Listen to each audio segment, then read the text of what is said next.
dzisiaj na tapetę weźmiemy sobie zasilacz taki właśnie oto impulsowy, który po prostu no nie działa. Nie działa, nie świeci, nie wiadomo co się z nim dzieje. Zobaczcie, podłączyliśmy go sobie pod 230 i tutaj ta dioda w ogóle nam tutaj nie daje żadnych oznak życia. Więc cóż, trzeba zobaczyć co tam w środku jest. Tutaj ten model jest rozkręcany, ale bywają też modele, które są pozgrzewane i o tamtym modelu opowiemy Wam w innym filmiku, pokażemy jak się do niego dostać.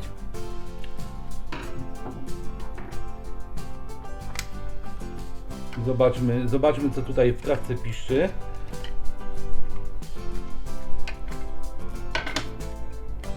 Oczywiście przed zdjęciem obudowy została wypięta wtyczka od zasilania.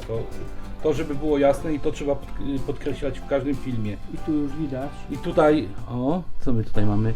Kondensator. Nie wiem czy dobrze widać, o kochani, ale zobaczcie jaki on jest, ten kondensatorek, ten po lewej, o ten tutaj, wybrzuszony, o właśnie ten. On już jest wybrzuszony i to on może być tutaj przyczyną właśnie no, tego zepsucia się. Nie wiem czy dobrze mówię, tak nie po polsku. Ale dobrze, ale kto nas ogląda to będzie wiedział o co chodzi. Więc słuchajcie, w tym momencie musimy się jakoś tam do niego dostać. Musimy go wylutować i po prostu podmienić.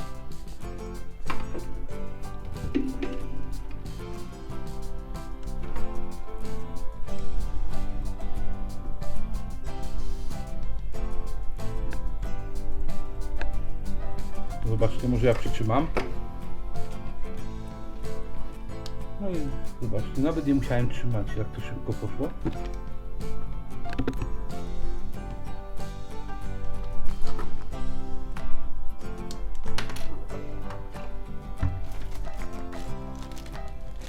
Dobrze, nowy zapas kądziorków mamy, więc możemy 1 do 1.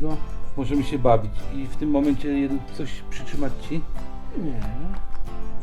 Samo Zachowujemy tak samo polaryzację taką jaką mają kondensatory. Czyli plus z plusem, minus z minusem. Czekaj, żeby tutaj dobrze to było widać. O, tutaj trzeba podgrzać, żeby nóżki nam weszły.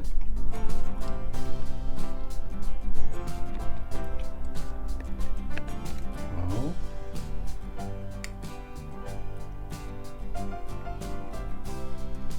I już. Zobaczcie, już tutaj weszły nam nóżki. To jeszcze będziemy poprawiać. A to za chwilkę. Na płytce drukowanej zawsze jest zaznaczenie minusa kondensatora i na kondensatorze jest tak samo zaznaczenie minusa. Zawsze jest krótsza nóżka, to jest minus, plus jest dłuższy. Nawet jest jako robiony nadruk na kondensatorze jako taki pasek srebrny, złoty nieraz są w zależności od producenta po prostu kondensatorów. Są robione oznaczenia jako po prostu paskiem na kondensatorze. I wlutujemy tak samo plus do plusa Minus do minusa. i minus do minusa. Na logikę. Gdybyśmy wpięli go odwrotnie, no to po prostu możemy sobie zrobić zwarcie i kondensator po prostu może nie wytrzymać tego i po prostu wybrzuszy go w ten sam sposób, co były wybrzuszone tamte dwa stare po prostu kondensatory. Tu jeszcze je poprawimy. Później poucina się te nóżki i tak jakby nic nie było tutaj grzewane. Czy to dobrze widać?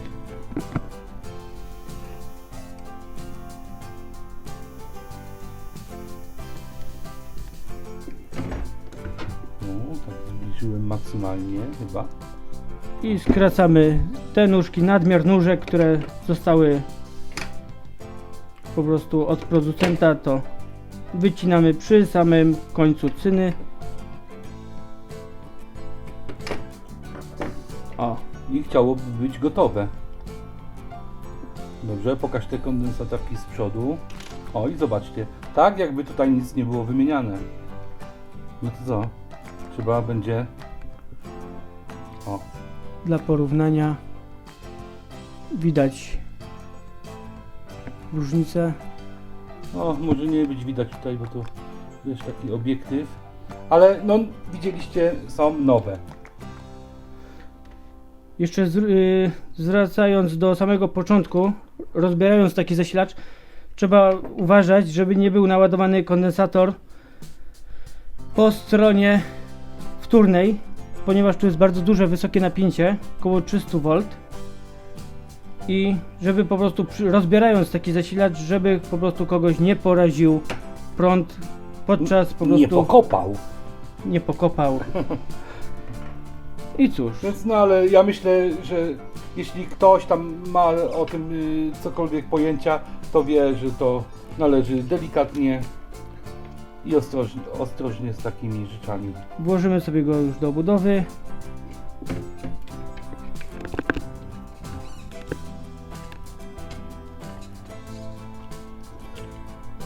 I słuchajcie, koszt naprawy, koszt wymiany, po ile te kondensatorki płaciliśmy, bo nie pamiętam. Złoty 50. Po złoty 50, czyli zobaczcie, za 3 zł jest wszystko zrobione. Więc nie wiem, nowy pewnie kosztuje ponad 100 albo coś w okolicach 100.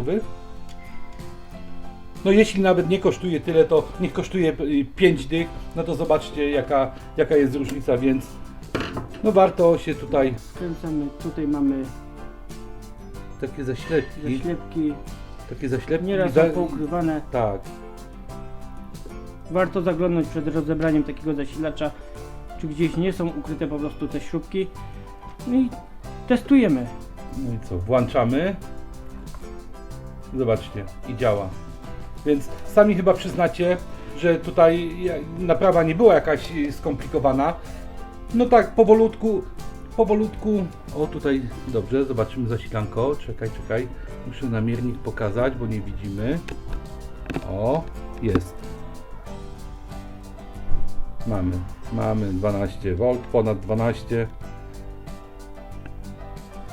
Więc wszystko jest tak jak powinno. I słuchajcie, właśnie te kondensatorki dość często są przyczyną prawda, niedziałania takich zasilaczy. No i co tutaj? Jeszcze mamy coś do powiedzenia? Nie. No to ja tylko powiem tyle. Subskrybujcie ten kanał,